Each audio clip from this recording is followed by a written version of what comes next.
리걸마인드 연구소 100년 산수 시간입니다.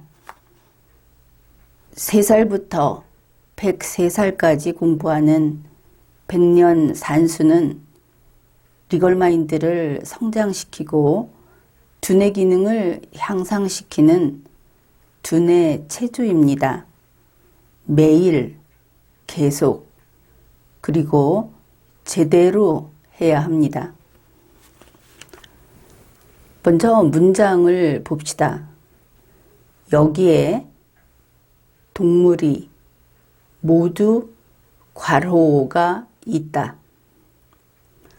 우리 국어는 그러니까 우리 한국어는 대단히 그 수준이 높은 언어에 해당이 됩니다.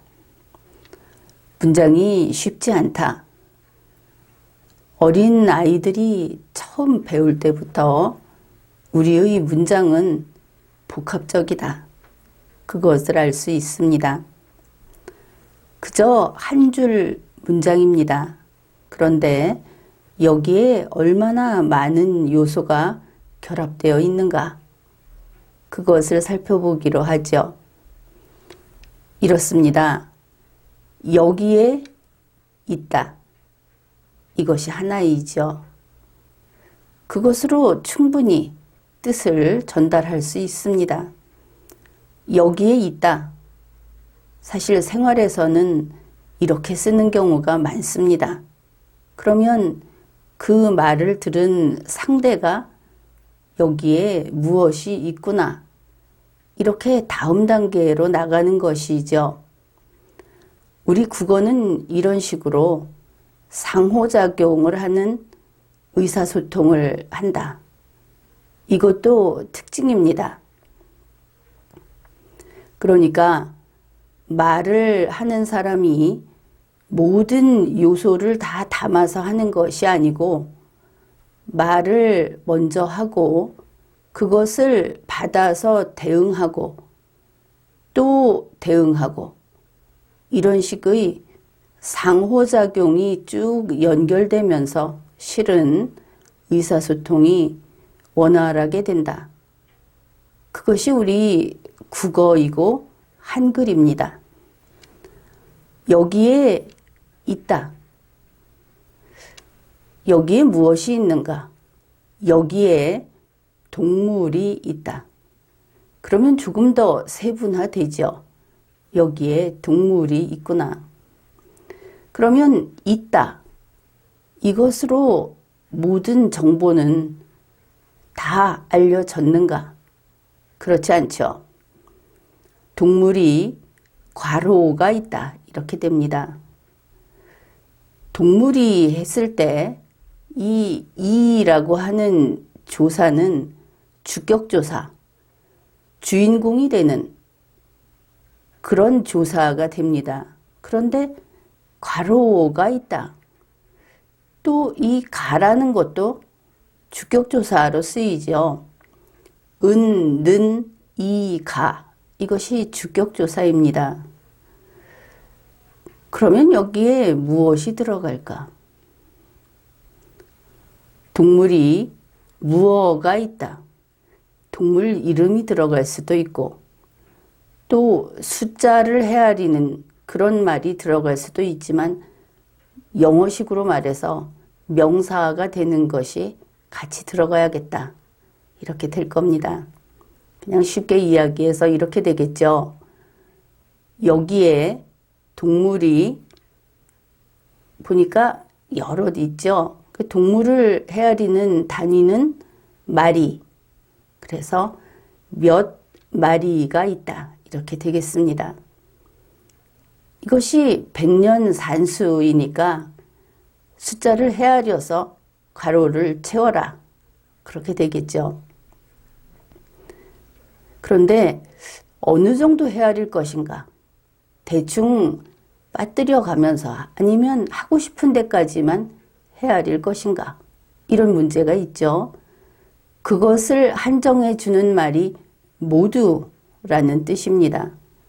모두라는 것은 여기에 있는 동물을 빠뜨림 없이 전부 헤아려서 괄호 안에 써라. 이런 지시가 되는 것이죠. 여기에 동물이 모두 몇 마리가 있다. 헤아려 보기로 하죠. 코끼리 한 마리, 새 한 마리, 돼지 한 마리, 쥐 한 마리, 고양이 한 마리, 개 한 마리, 꽃 한 마리. 여기에서 걸리죠. 꽃은 마리가 아니고 또 어디에서 걸립니까? 꽃은 동물이 아니다. 그 다음에 소 한 마리. 이렇습니다. 그러면 여기에 동물이 모두 몇 마리가 있습니까? 한 마리, 두 마리, 세 마리, 네 마리, 다섯 마리, 여섯 마리, 일곱 마리. 여기에 동물이 모두 일곱 마리가 있습니다. 이렇게 되겠죠. 이 내용을 보면은 단지 산수가 아니라 우리가 다른 사람들과 의사소통을 함에 있어서 어디까지 명확히 전달하고 읽어내야 하는가, 그런 것들을 다시 확인하게 되는 겁니다. 두 번째 문제입니다. 앉아있는 고양이는 모두, 고양이가 동물이죠. 그러면 이번에도 몇 마리가 들어갈 겁니다. 몇 마리이다. 그러면 이번에는 고양이만 헤아리면 되겠다. 그런데 앉아있는 고양이를 헤아려야 하겠다. 그렇게 되겠죠. 모두라고 했습니다. 앉아있는 고양이는 빠뜨리면 안 됩니다. 이제 좀 쉽지 않죠. 이것이 고양이 머리입니다. 그런데 얼굴이 보이죠. 이 고양이가 앉아 있는 것일까, 서 있는 것일까? 많이 생각을 해야 할 겁니다. 앉아 있다 하는 것은 고양이의 발 4개가 모두 지면에 닿아 있는 상태로 앉을 수도 있습니다.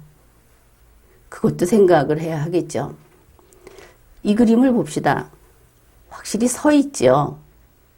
세 번째 고양이는 앉아 있다고 할 수 있겠죠. 네 번째 고양이는 어떻습니까? 이것은 앉아 있는 것이 아니고 누워 있는 것이다.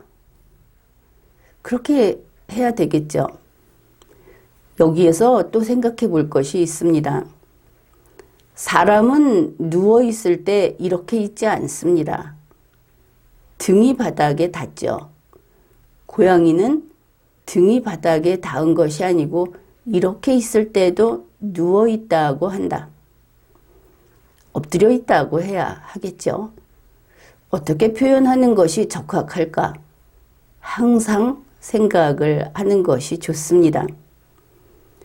그 다음 고양이는 앉아 있습니다. 그 다음 고양이는 서 있습니다. 첫 번째 고양이가 문제입니다. 그런데 생각을 해 봅시다. 우리가 고양이를 이렇게 얼굴이 위로 향해 있는 상태로 딱 마주보는 그런 그림이 되겠죠. 고양이가 언제 이런 자세를 취할 수 있는가? 바닥에 4발을 딛고 서 있을 때 고양이가 이렇게 몸통이 있고 머리가, 얼굴이 앞을 향하는 이게 될 것인가? 아마 이것은 앉아있는 고양이가 아닐까, 그렇게 봅니다. 달리 생각하는 분들은 왜 다르게 생각하는지를 정리하고 자신의 의사표시를 하는 것도 좋겠습니다. 일단 앉아있는 고양이는 한 마리, 두 마리, 세 마리, 라고 답을 쓸 수 있겠습니다.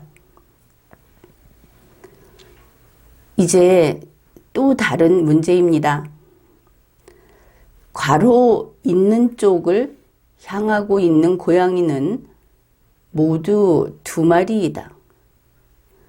여기에 보면 곰이 있고 고양이가 4마리가 있고 호랑이가 있습니다. 그런데 고양이는 2마리라고 했습니다. 4마리인데 어떤 고양이가 2마리일까? 어느 쪽을 향하고 있는 고양이는 2마리다. 이렇게 되겠죠. 그러면은 이 괄호 속의 답은 2가지가 될 수 있겠죠. 이 얼룩무늬 고양이하고 검은 고양이는 같은 쪽을 향하고 있습니다. 회색 고양이와 점박이 고양이도 같은 쪽을 향하고 있습니다. 이 경우에는 괄호 안에는 2가지를 쓸 수 있겠다. 그래서 여러분은 이렇게 쓸 수 있겠죠. 곰이 있는 쪽을 향하고 있는 고양이는 모두 2마리이다. 이러면 맞는 말이 됩니다. 호랑이가 있는 쪽을 향하고 있는 고양이는 모두 2마리이다. 그것도 맞는 말이 됩니다.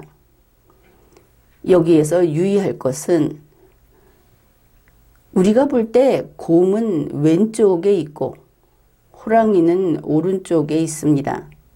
그러면 왼쪽을 향하고 있는 고양이는 모두 2마리이다.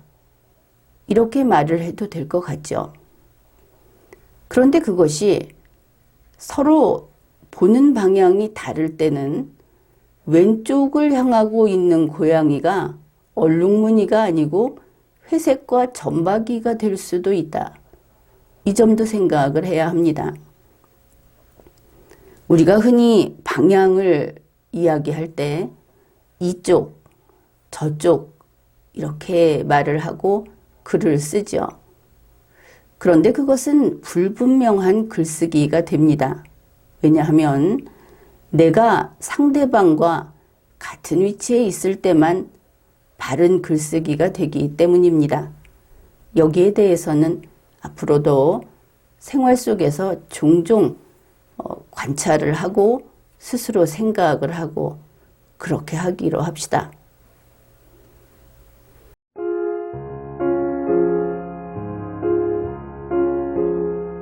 Guten Abend, gute Nacht, mit Rosen bedeckt, mit Näglein besteckt, schlupf unter die Deck, morgen früh, wenn Gott will, wirst du wieder geweckt. Morgen früh, wenn Gott will, wirst du wieder geweckt.